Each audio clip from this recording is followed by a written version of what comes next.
वेदमूर्ति देवव्रत महेश रेखे का नाम सुर्खियों में है। महेश रेखे ने काशी में 200 साल में पहली बार ऐसा काम किया कि उनकी तारीफ स्वयं पीएम मोदी ने की है। पीएम मोदी ने 19 साल के वेदमूर्ति देवव्रत महेश रेखे का अभिनंदन करते हुए कहा कि काशी से एमपी होने के नाते मुझे बहुत खुशी है कि यह अनोखा काम इस पवित्र शहर में हुआ। उनके परिवार, कई संतों, ऋषियों, विद्वानों और पूरे भारत के संगठनों को मेरा प्रणाम, जिन्होंने उनका साथ दिया। ऐसे में आपको इस वीडियो में बताएंगे कि आखिर 19 साल के देवमूर्ति देवव्रत महेश रेखे ने जो दंडक्रम पारायण किया है, उनकी चर्चा दुनिया भर में क्यों हो रही है। इसके साथ ही बताएंगे आपको दंडक्रम पारायण क्या होता है, 2 साल पहले कहां हुआ था और वेदमूर्ति देवव्रत महेश रेखे कौन है, कहां के रहने वाले हैं, वो करते क्या हैं। सबसे पहले बताते हैं दंडक्रम पारायण क्या है। शुक्ल यजुर्वेद की माध्यान्दिनी शाखा के करीब 2000 मंत्रों को दंडक्रम पारायण कहा जाता है। ये कठिन परीक्षा है जिसमें इन सभी मंत्रों को कंठस्थ कर सुनना होता है। श्रृंगेरी मठ के अनुसार दंडक्रम को अपने जटिल स्वर, पैटर्न और कठिन ध्वन्यात्मक क्रम परिवर्तन की वजह से वैदिक पाठ का मुकुट माना जाता है। दंडाक्रम पारायण में पदों को पाठ विशिष्ट शैली में उल्टा और सीधा एक साथ किया जाता है। इसके जानकार कहते हैं कि वेद पाठ करने के कुल 8 प्रकार हैं। उसमें से एक दंडक्रम पारायण है,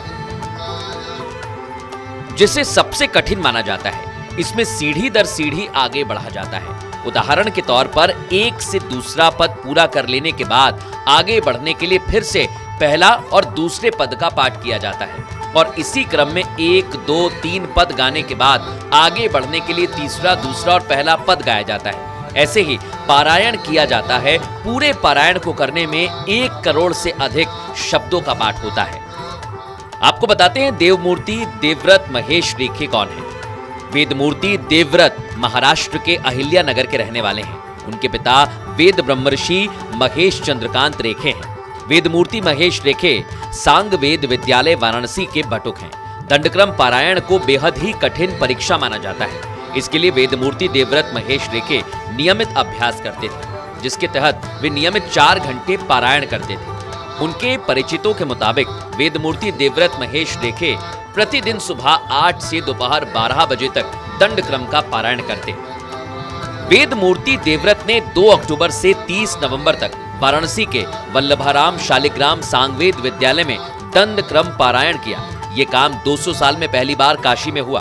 वेदमूर्ति देवव्रत ने सबसे कम 50 दिन में दंडक्रम का पारायण पूरा किया। वेदमूर्ति देवव्रत महेश रेखे का पारायण का पाठ दोष रहित बताया गया है। इसके साथ ही उनका नाम इतिहास में दर्ज हो गया। इससे पहले 200 साल पहले महाराष्ट्र के नासिक में दंडक्रम पारायण वेदमूर्ति नारायण शास्त्री देव ने किया था। महेश रेखे की इस उपलब्धि पर पीएम मोदी ने भी उनकी तारीफ की। दंडक्रम पारायण दुनिया में अब तक 2 ही बार हुआ है। 200 साल बाद फिर पारायण हुआ। दुनिया में दंडक्रम पारायण अभी तक 2 ही बार हुआ।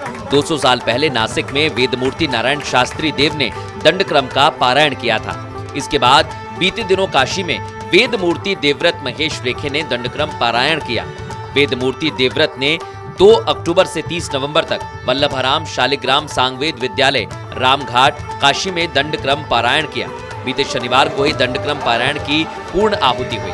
इसके बाद सम्मान में वेदमूर्ति देवव्रत महेश रेखों को एक सोने का कंगन और 1,01,116 रुपए दिए गए। श्रृंगेरी शंकराचार्य के आशीर्वाद स्वरूप उन्हें यह सम्मान दिया गया। वहीं पीएम मोदी ने 19 साल के वेदमूर्ति देवव्रत का अभिनंदन किया। पीएम मोदी ने 19 साल के वेदमूर्ति महेश रेखे को लेकर पोस्ट किया, जिसमें उन्होंने लिखा, 19 वर्ष के देवव्रत महेश रेखे जी ने यह उपलब्धि हासिल की है। वो जानकर मन प्रफुल्लित हो गया।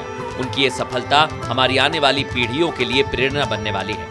भारतीय संस्कृति में आस्था रखने वाले हर एक व्यक्ति को यह जानकर अच्छा लगेगा कि श्री देवव्रत ने शुक्ल यजुर्वेद की माध्यान्दिनी शाखा के 2000 मंत्रों वाले दंडक्रम पारायण को 50 दिनों तक बिना किसी अवरोध के पूर्ण किया। इसमें अनेक वैदिक रचनाएं और पवित्रतम शब्द उल्लेखित हैं, जिन्हें उन्होंने पूर्ण शुद्धता के साथ उच्चारित किया। ये उपलब्धि हमारी गुरु परंपरा का सबसे उत्तम रूप है। काशी से सांसद के रूप में मुझे इस बात का गर्व है कि उनकी यह अद्भुत साधना इसी पवित्र धरती पर संपन्न हुई। उनके परिवार, संतों, मुनियों, विद्वानों और देश भर के सभी संस्थाओं को मेरा प्रणाम, जिन्होंने इस तपस्या में उनका सहयोग किया।